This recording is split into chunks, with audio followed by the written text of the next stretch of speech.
ఇంతకీ రాధ ఎవరు? శ్రీకృష్ణుడు మధురకు వెళ్ళిపోయాక రాధ ఏమైంది? నిజంగా రాధ ఉందా? ఇలాంటి సందేహాలకు ఈ స్టోరీ వివరంగా సమాధానాలు చెప్తుంది. బ్రహ్మవైవర్త పురాణంలో ముఖ్యంగా 4 భాగాలు ఉంటాయి. అవి బ్రహ్మఖండం, ప్రకృతి ఖండం, గణేశ ఖండం, శ్రీకృష్ణ జన్మఖండం.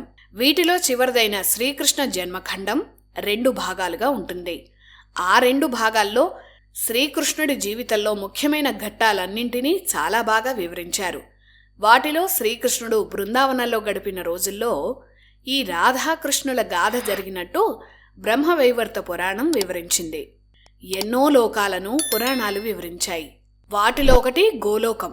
బ్రహ్మలోకం, కైలాసం, విష్ణులోకాలకు పైన ఉండే ఈ గోలోకాన్ని తన కోసమే ప్రత్యేకంగా విష్ణు అవతారమైన శ్రీకృష్ణుడు సృష్టించుకున్నాడని, ఆ గోలోకంలో శ్రీకృష్ణుడు ఆయన ఇష్ట సఖి రాధలు విహరించారని బ్రహ్మవైవర్త పురాణం చెప్తోంది. వినీ టాయ్స్ అమెజాన్లో కూడా లభ్యం.